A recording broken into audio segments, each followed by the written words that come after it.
A verdade sobre aquele dia, o incidente da Terra Sagrada de Mary Joyce, o momento em que Sabo é culpado pelo que acontece com o Rei Cobra. Tudo vai ser explicado agora.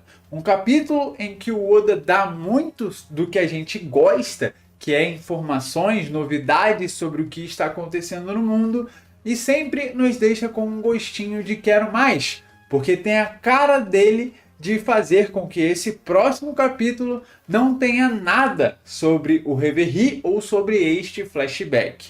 Vamos aguardar, obviamente, e torcer para que a gente continue nessa pegada e entender qual vai ser o próximo passo dos revolucionários contra o governo mundial e principalmente saber como o Rei Cobra se tornou um alvo. No início, na capa, nós temos ele, Doflamingo, aparecendo com uma capa feita a pedido de um fã. Isso não quer dizer nada e muito provavelmente é apenas uma maneira do Oda mostrar que o Doflamingo continua no mangá, porque a qualquer momento ele pode estar sendo libertado de Impel Down para se juntar aos seus antigos companheiros Chichibukai e se juntar à Cross Guild de uma vez por todas. Isso, claro, é uma opinião que muitos possuem, uma teoria que faz sentido se você notar os pontos e que a gente aguarda ser verdade porque o Doflamingo sempre demonstrou ser um dos melhores personagens, principalmente vilões de One Piece. O capítulo começa com o Sabo falando um pouco sobre o que aconteceu lá na Terra Sagrada e a gente entendendo quais eram os principais objetivos dos revolucionários. Anunciar uma declaração de guerra contra os Tenryubito e o governo mundial era um passo, e para isso ele destruiu alguns símbolos que tinham a marca que é a pata do dragão. Eles resgataram o Kuma e conseguiram libertar alguns daqueles que estavam presos.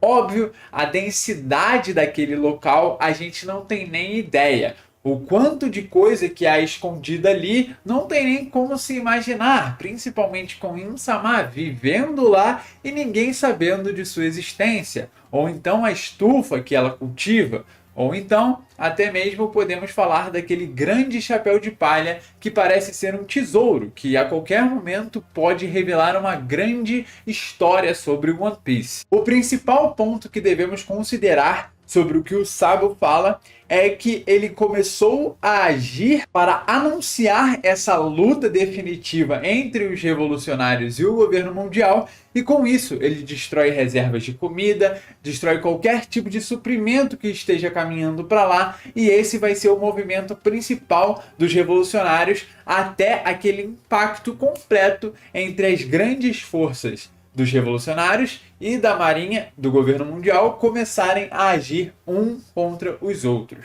Enquanto todo esse movimento estava acontecendo, em que a Terra Sagrada estava sendo atacada e o Sabo estava concluindo as 3 principais missões, a gente ouve Dragon falando sobre a conclusão de que algumas nações se rebelaram contra o governo mundial e uma delas, a gente sabe o destino, Lulúzia foi completamente destruída. Insama não vai deixar tais ações passarem simplesmente sem nenhum movimento contrário aos revolucionários. Isso pode ser um ponto a ser discutido. Será que finalmente vamos ver esse ser se abrindo para o mundo de uma vez por todas, principalmente porque Sabo provavelmente viu ela sentada no trono vazio, e então conversa vai, conversa vem, descobrimos que eles querem ver como o governo e a marinha vão lidar com essa situação de serem atacados,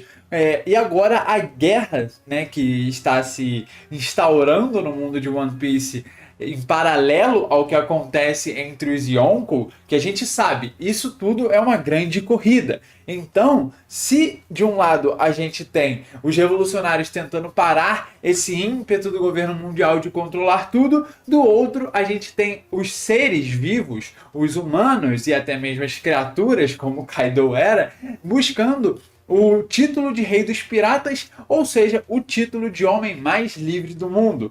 E para isso, eles teriam que passar do governo mundial e da marinha, que querem com certeza impedir que alguém chegue a Laugh Tale. Como a marinha vai lidar com isso tudo? Afinal, não dá para parar Luffy, Barba Negra e Shanks enquanto tenta lidar com Dragon, Sabo e os outros revolucionários na sua cola. Então, a gente descobre um novo grupo de pessoas, os chamados Cavaleiros Sagrados. Estes são um grande mistério e a gente não possui nenhuma informação. Devido à silhueta de um deles ser extremamente parecida com a do Shanks, a gente levantou essa suposta teoria de que o Shanks pode possuir um irmão gêmeo, já que há muitos anos atrás em um SBS o Oda não quis responder essa pergunta. E aí vem sempre aquele momento onde a gente se questiona como o Shanks consegue ir tão rápido de um lado ao outro. Ou seja, existe algo acontecendo que a gente não sabe, seja pelo Shanks ou por alguém que é próximo a ele, ou é um clone dele, ou é um irmão dele, ou da família dele.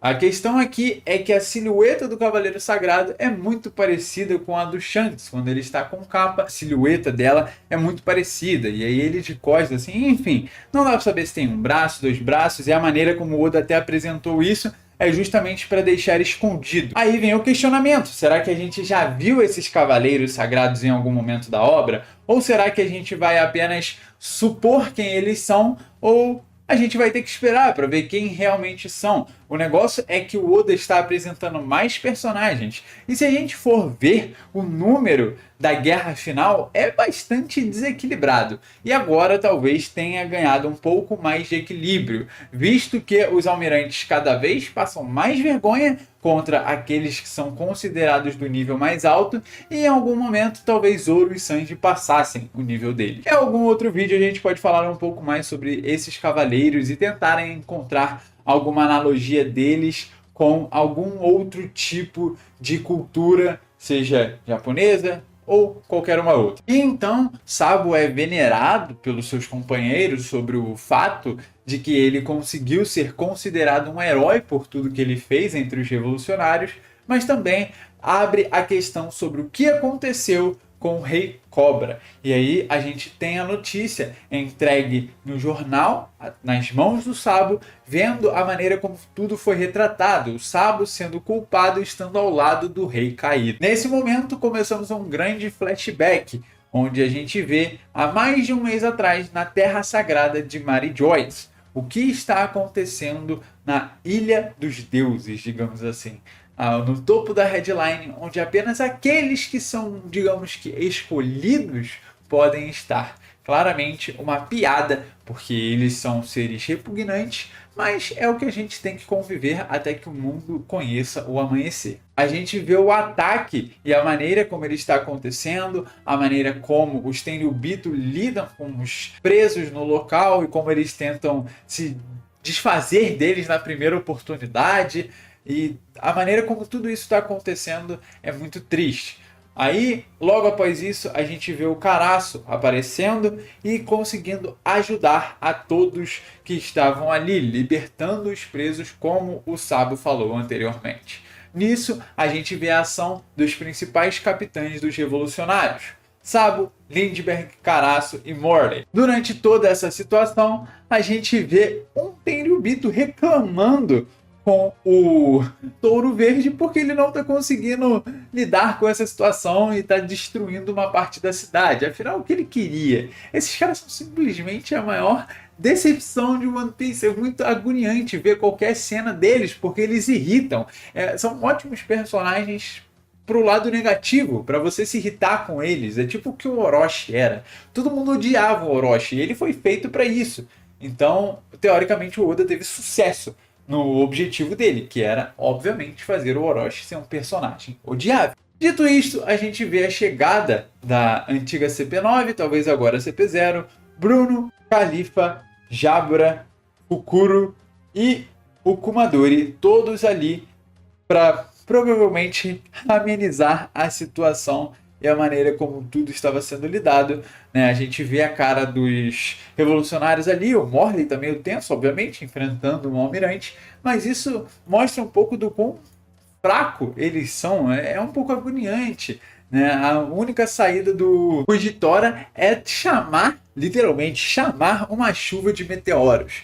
Como se isso fosse alguma solução, né? Ele claramente vai destruir tudo e vai causar só mais problemas. Ou seja, eles não conseguem lutar naquele espaço, torna eles muito... Como eu posso dizer isso? Torna eles em personagens inúteis, de certa forma. Se eles só conseguem lutar utilizando todo o terreno deles, muitas dessas lutas podem ser difíceis. A gente viu o que aconteceu em Marineford.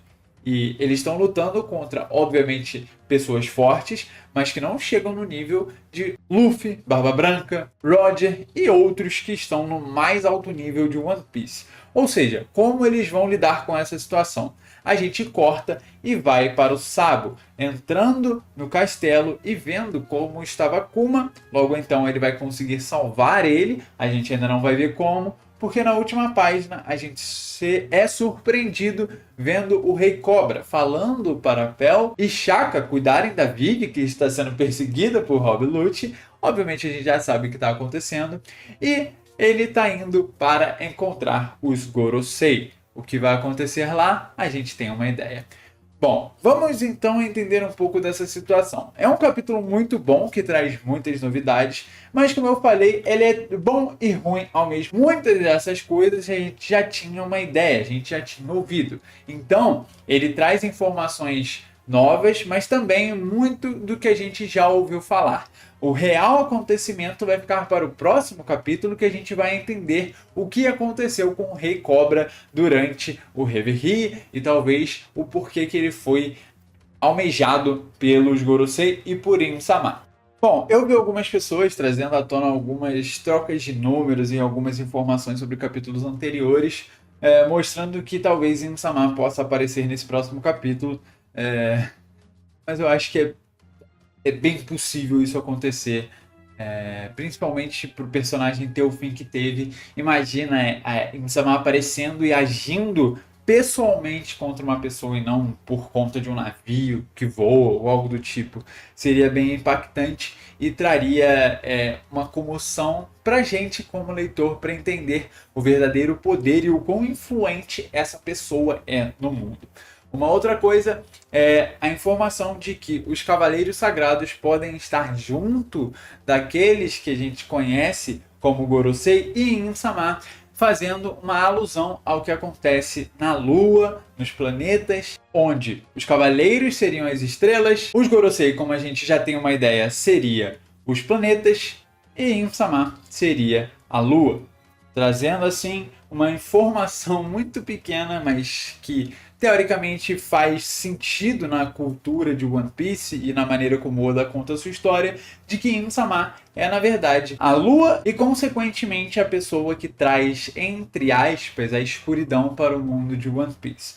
Junto com isso, a gente também tem a informação de que o amanhecer tem que chegar. Luffy é retratado como o deus do sol, Nika, então ele seria o culpado pela derrota de Im-sama. Então eu acho que isso pode deixar um pouco mais plausível de que Im-sama seja o vilão final e não Barba Negra.